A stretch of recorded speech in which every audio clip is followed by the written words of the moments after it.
The sun had barely lifted over the far rims of the Arizona desert when everything changed for Colt Marrow in a single breath-stopping heartbeat. He had walked into his stable expecting the quiet, dust drifting like gold specks, the soft snorts of his horses, the usual rhythm of a lonely cowboy's morning. But instead, he froze mid-step, because right there on a bed of hay, wrapped in a worn blanket and illuminated by a sliver of daylight, lay a young Apache woman, unconscious, trembling, and bruised. She looked as though life itself had chased her to the edge of the world, and she had collapsed inside his stable as her last refuge. Colt's chest tightened. He knew instantly that nothing about this day or his future would stay the same. If you believe in human kindness, second chances, and empathy, please like, comment, share, and subscribe to Touch of Kindness. Your support helps stories like this reach more hearts. Colt stood motionless, trying to understand what he was seeing. The woman's long black hair spilled over her shoulder like a cascade of ink. Her torn clothing and swollen wrists hinted at a harsh escape, yet there was a quiet dignity about her, even in sleep. The horses nearby sensed something fragile and unfamiliar, snorting gently as if guarding her. For a long moment, Colt simply listened, to the wind brushing through the barn boards, to the faint breathing of the stranger. Something in him stirred, something he hadn't felt in years since the accident that took his younger sister and left him carrying a weight no man could see but everyone felt. Life had dulled him, hollowed him, made him wary of everything and everyone. But now, staring at this woman placed inexplicably in his care, he felt a shift like the creak of a long-locked door opening. Still cautious, he crouched near her without touching. The blanket moved lightly with each breath.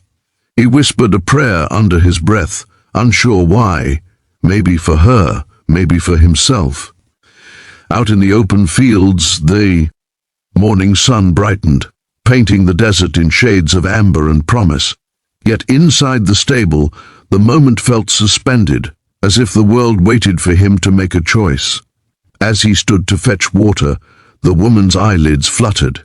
She winced, trying to lift herself, but pain coursed through her body, and she collapsed back with a soft, helpless sound that struck him like a fist. Colt murmured softly, reassuring her, though she couldn't hear him fully. He brought the bucket of cool water and placed it beside her. When she finally opened her eyes, they held a deep, rich brown hue, watchful, guarded, but not afraid. He introduced himself quietly. She didn't respond at first, taking time to study him as though reading more than his name, studying his posture, his hands, the softness or hardness in him. At last she whispered a name, Tavaya. Her voice carried both strength and exhaustion. Colt nodded gently, repeating her name so she knew he meant no harm. She flinched when she tried to sit again, and instinctively he knelt beside her to support her back. At his touch she stiffened, then breathed out slowly, allowing the help. Tavaya explained brokenly that she had been running for 2 nights. A group of men from town, men she had worked for, had decided she was an easy target because she lived alone at the edge of the reservation. They wanted her land and believed threats would scare her into giving it up. When she protested, things grew violent. She escaped, traveling through rocky stretches until she collapsed here. She didn't know whose stable it was. She had just prayed for shelter.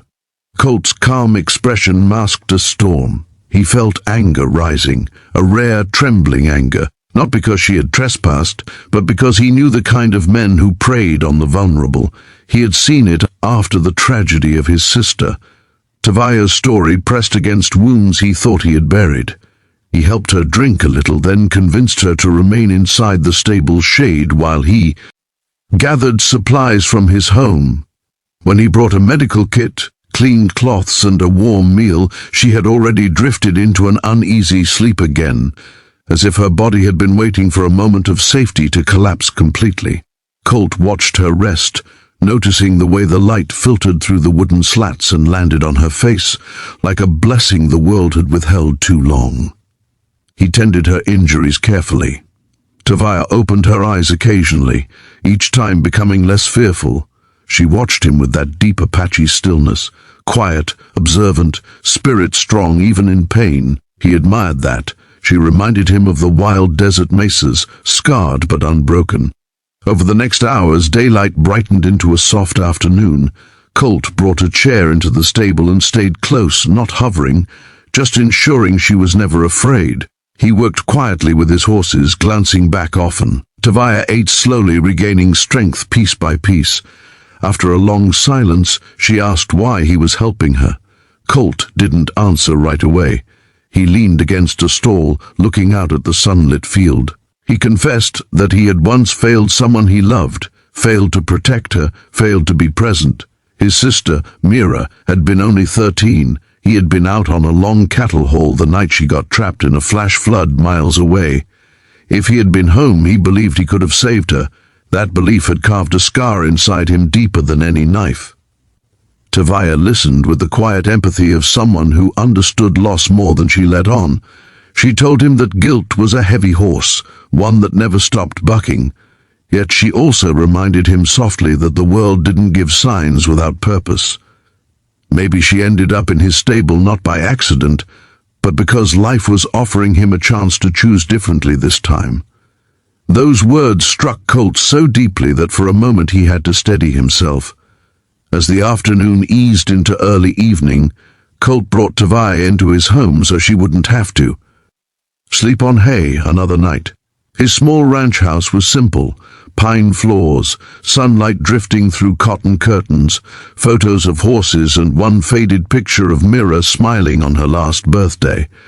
Tavia paused at that photo, touching the frame lightly. She told him Mira had kind eyes, and Colt couldn't speak for a moment. Over the next days, Tavia regained her strength. The men who had threatened her hadn't given up, which Colt realized the moment tracks appeared near his fence line. His protective instinct sharpened, not from anger alone, but from the realization that Tavia had brought something back into his life, a sense of purpose, a meaning he had lost after Mira's death. He began to teach Tavia how to work with horses, something he never shared with strangers. She learned quickly, her hands gentle and firm, her voice calm. The horses grew attached to her, as though sensing her resilience. Colt found himself watching her more than he meant to, the way she braided the mane of his mare, the way she breathed in the open desert air as if reclaiming her place in the world. One day Tavia stood near the corral as the afternoon sun filled the horizon with warm gold. She looked healthier, stronger, a small smile touching her lips as the wind lifted her hair. Colt realized then, with a sudden clarity, that she had changed the very rhythm of his days. The ranch felt alive again. He felt alive again. But danger returned without warning. 3 men rode onto his land late in the afternoon, the same men Tavia had fled. Colt stepped between them and her without hesitation. The men claimed Tavia was property tied to a labor debt, a lie Colt saw through instantly. They demanded she be released to them. Tavia trembled, but only for a moment. Then she stood tall beside Colt, her chin lifted in quiet defiance. Colt had known fear before, but never like this. Fear of losing someone who had come into his life like a sunrise he didn't expect. He warned the men they were trespassing. They laughed and reached for Tavia. Colt moved faster. He wasn't a violent man, but years of ranch work had hardened his body. He fought with a fury fueled not only by justice, but by every ounce of guilt and grief he had carried since Mira died. Tavia grabbed a fallen tool and swung to protect herself. The horses kicked against the fencing, sensing danger. The men weren't expecting resistance from either of them. Colt tackled the ringleader to the dust as Tavia sent another stumbling back. When the sheriff, who happened to be Colt's old friend, arrived after Colt's earlier call, the men were handcuffed, furious but defeated.